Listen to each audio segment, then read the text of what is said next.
ओम नमो भगवते वासुदेवाय नमः। सच्चिदानन्दरूपाय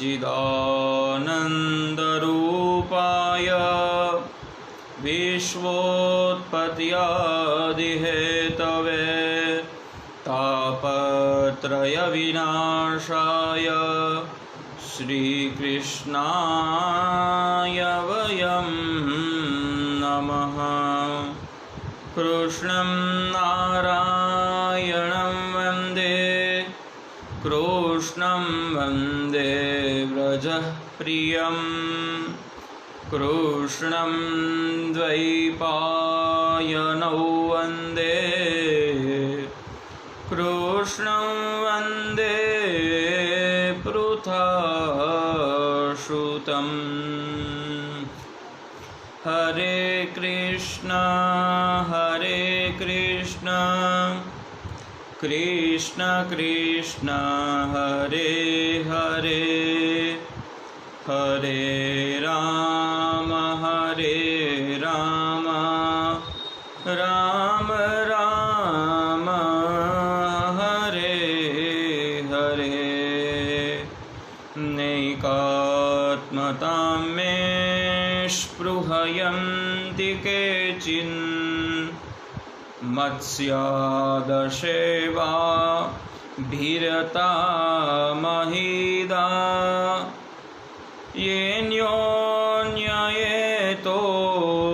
भवता प्रसज्य सभाजयन्ते मम पौरुषाणि। आप सभी को हमारा सादर जय श्री कृष्ण। जय सोमनाथ जी, जय सिया राम।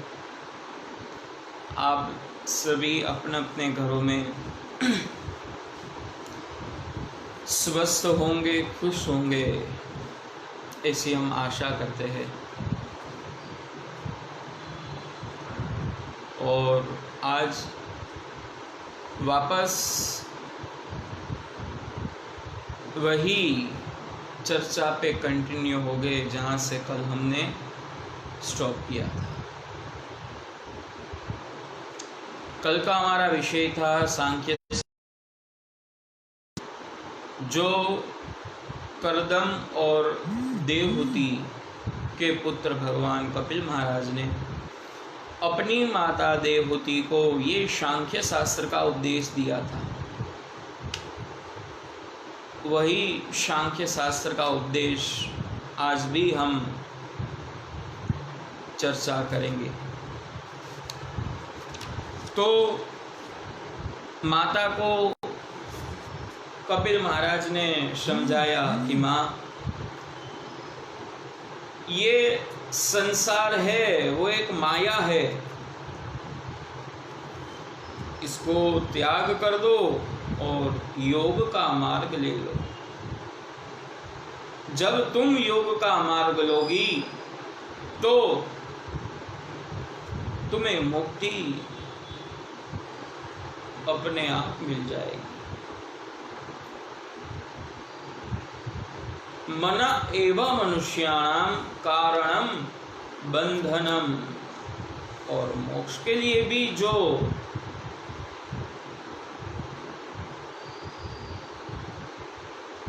जिम्मेदार है वो मन है। जब हम पाप कब करते हैं? जब अपना मन कहेगा तब हम पाप करते हैं कि ये पाप है, हम जानते हैं फिर भी हम करते हैं। क्यों? क्योंकि अपना मन कहता है। मन जो भी कहता है वो हम अवश्य करते हैं। तो कपिल महाराज ने अपनी माता को समझाया कि माँ, मन को योग मार्ग में लगाओ और प्रभु की भक्ति करो, उसके द्वारा तुमको मुक्ति प्राप्त होगी। और एक बार जब मुक्ति प्राप्ति होगी तो कहीं पे आपको भटकना नहीं पड़ेगा। आप मुक्ति की आराधना करो। फिर माँ को समझाया कि ये वासना रहित मन है, उसको ही मुक्ति प्राप्त होती है। फिर कपिल भगवान ने 4 अवस्था दिखाई है। अपने मन की 4 अवस्था है। एक है बद्ध, एक है मुमुक्षु, एक होगी मुक्त और एक है वो ब्रह्मलीन है। राजा रामचंद्र जी अपने जीवन संसार में 3 नगरियों में गए थे। एक थी अयोध्या, जिसकी जन्मभूमि अयोध्या थी। दूसरा या उनका ससुराल यानी कि मिथिला जनकपुरी, और तीसरी लंका। ये 3 पुरी में भगवान रामचंद्र जी ने निवास किया। पहला क्या है? वो बद्ध है। बद्ध क्या है? बद्ध है वो लंका की तरह है। सभी एक दूसरे के साथ मोह माया में लगे हुए हैं, विषय वासना में लगे हुए हैं। तो ये बद्ध प्रकार की अपने मन की अवस्था है। दूसरी अवस्था बताई है मुमुक्षु। जिसको मोक्ष की कामना है उसको मुमुक्षु कहा जाता है। परीक्षित मुमुक्षु था, उसको मोक्ष की कामना रह गई थी, उसके मन में और कोई भाव नहीं था, मात्र और मात्र उसके मन में मुमुक्षु भाव रह गया था। तो अयोध्या है वो मुमुक्षु है।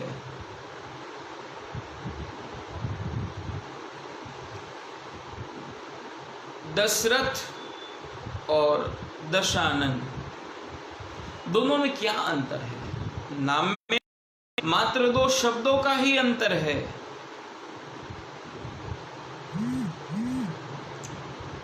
पर एक का अर्थ होता है दशानन, आनंद, जो अपने खुद के आनंद में रहते हैं, निजानंद में रहते हैं, संसार की मायाओं में लगे हैं, मौज शौक में लगे हैं, वो दशानन की तरह है। और दूसरा क्या है? दशरथ, रथ। एक रथ जब एक मार्ग पे चलेगा तो वो अवश्य आपको मंजिल पे पहुंचाएगा। पर रथ की दिशा निश्चित होनी चाहिए। अगर भक्ति रूपी रथ हम लेके चलेंगे तो अवश्य हमारी मंजिल, और हर देह की मंजिल एक ही है, प्रभु के चरण। वो भक्ति के रथ के द्वारा हम वो प्राप्त कर सकेंगे।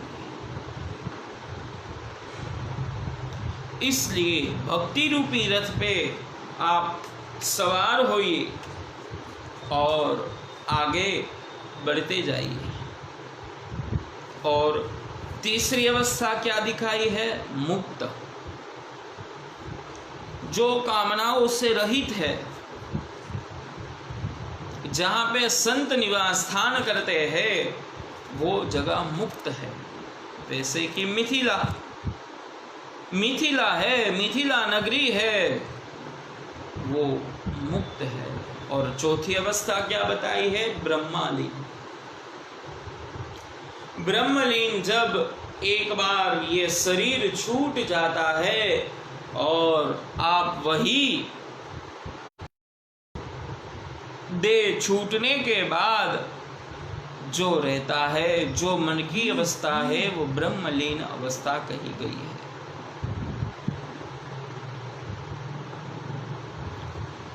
और पुनर्जन्म का कारण ही वासना है। मन की वासना, तृष्णा और इच्छा है, वो इंसान के पुनर्जन्म का कारण बनता है। अगर मरते समय मेरी ये इच्छा रह गई कि मुझे ये खाना है, मुझे उनसे बात करनी है, तो दूसरी बार वापस उनको जन्म लेके यहाँ पे आना पड़ेगा। इसलिए कहते हैं कि वासना ही पुनर्जन्म का कारण है। फिर कपिल भगवान कहते हैं, माँ, वासना से अगर मुक्त होना है तो उपासना आवश्यक है। वासनाओं में से अगर किसी को मुक्त होना है तो उनके लिए उपासना आवश्यक है। कोई भी देव, कोई भी माता जी, कोई भी भगवान की आप चाहे उपासना करो, वही आपको अंत समय में मुक्ति तक ले जाएगा। इसलिए भगवान कपिल कहते हैं कि माँ, मुक्ति का जो मार्ग है वो उपासना से होके जाता है। तो जीवन में उपासना अति आवश्यक है। और आसना यानी किसी के समीप रहना। किसके समीप हो गया? अगर माया होगी तो आप अपनी पत्नी, पुत्र, संपत्ति के नजदीक रहोगे। और अगर आप मुमुक्षु है तो आपकी मति मात्र और मात्र भगवान में, भक्ति में, सत्संग में ही रहेगी। तो वो क्या हुई? आसना यानी युक्त रहना। उसमें युक्त किसमें, किसके नजदीक रहना है? हमें प्रभु के नजदीक रहना है। उपासना करके भक्ति मार्ग द्वारा हमें हर समय भगवान की नजदीक रहना है। और भक्ति मार्ग के लिए सत्संग जीवन में अति आवश्यक है। सत्संग के द्वारा ही जीवन में अपना और अपने परिवार का और अपने सभी लोगों का कल्याण होता है। फिर माता देवहूति ने कपिल भगवान को प्रश्न पूछा।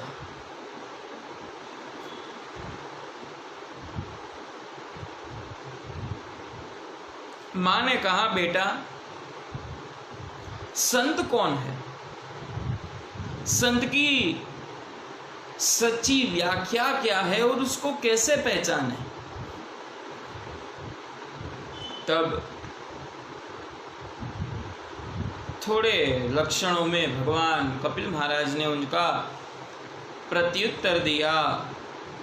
तितिक्षवः कारुणिकः सुहृद सर्वदेहिनां अजात शत्रवः शांता साधवा साधुभूषणा। भगवे वस्त्र धारण करना, बड़ी बड़ी जटाएं बनाना, बड़ी बड़ी मालाएं धारण करना और पूरे दिन योग साधना में बैठना है, वो साधु के लक्षण नहीं है। पर कपिल महाराज क्या कहते हैं कि सच्चा साधु किसे कहा जा सकता है? जो तितिक्ष है वो संत है। जो तितिक्ष है उसको संत कहा जाता है। और तितिक्षा का अर्थ क्या होता है?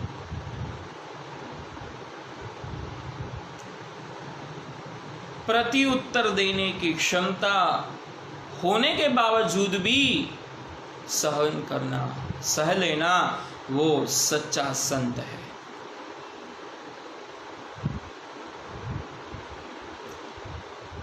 अपने में शक्ति है कि हम सामने वार कर पाएंगे, परंतु तो भी हम वो सह ले, तो वो सच्चा संत है। जैसे आजकल देखा जाए तो हमने सबने देखा है, पालघर में जो साधुओं पे हमला हुआ है, मॉब लॉन्चिंग की घटना हुई है, वो हमने देखी है सबने।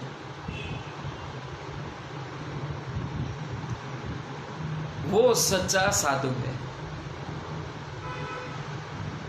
क्या है? सच्चा साधु है।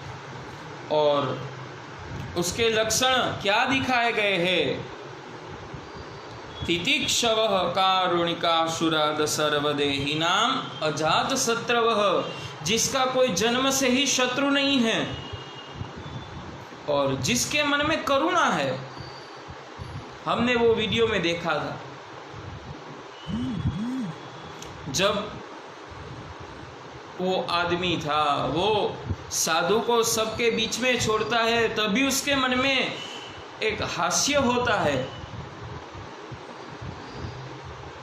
वो साधु के मुख में तब भी हास्य था। और वो जो घटना हुई थी, बड़ी ही क्रूर और निर्दयता से वो संतों की हत्या की गई थी। तो यहाँ पे भगवान कपिल महाराज भी माता को एक सच्चे संत के लक्षण बता रहे हैं कि अगर संत है, वो सच्चा है, तो वो कैसा होगा। पहला तो वो तितिक्ष होगा। तितिक्ष यानी अपने आप में सहन करने की शक्ति, क्षमता धारण करना, वो तितिक्ष है।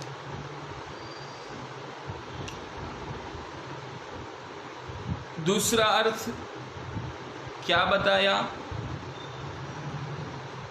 कारुणिका। उनके मन में हर समय करुणा बरसती है। तो कारुणिका दूसरा उसका लक्षण बताया।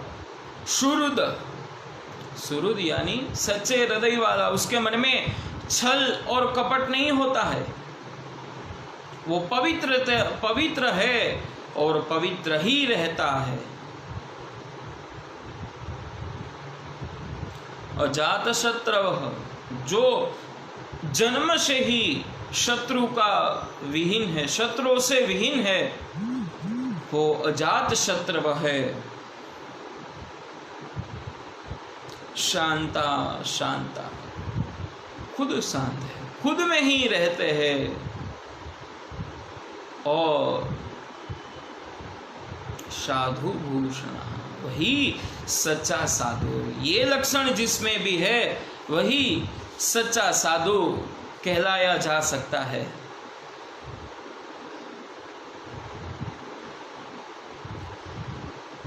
हम देखें तो शिव जी भले ही संहार के देवता है,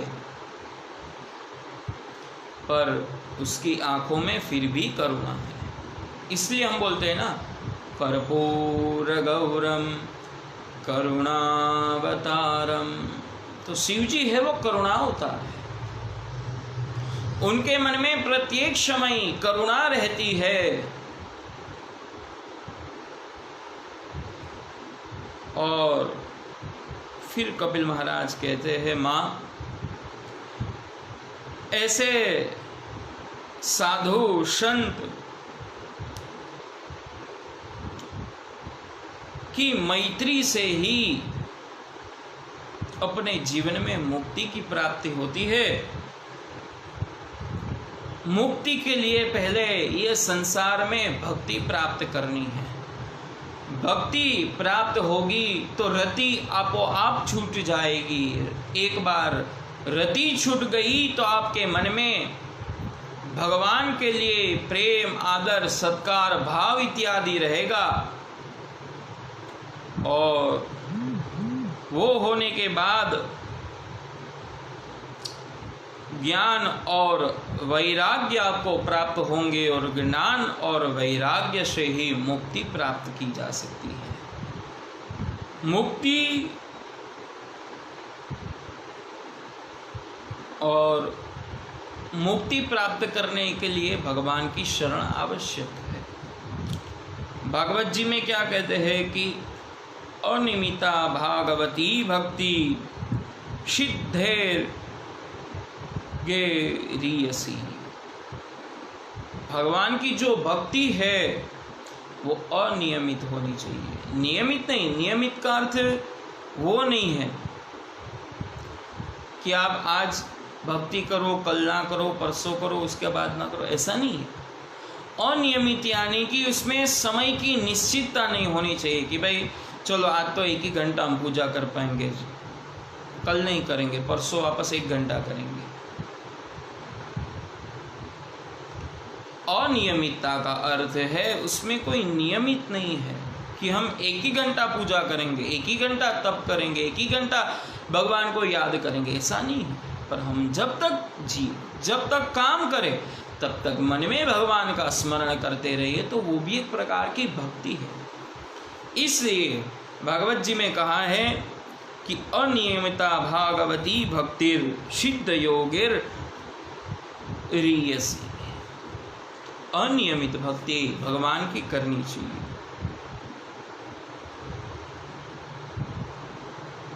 और अभी भी ज्ञान कहाँ से प्राप्त हो सकता है हमें?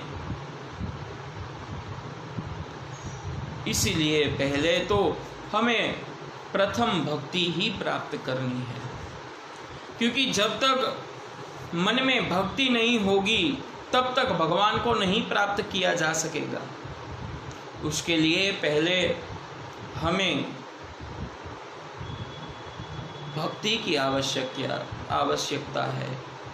भक्ति होगी तो ज्ञान और वैराग्य ऐसे ही अपने पास आ जाएंगे।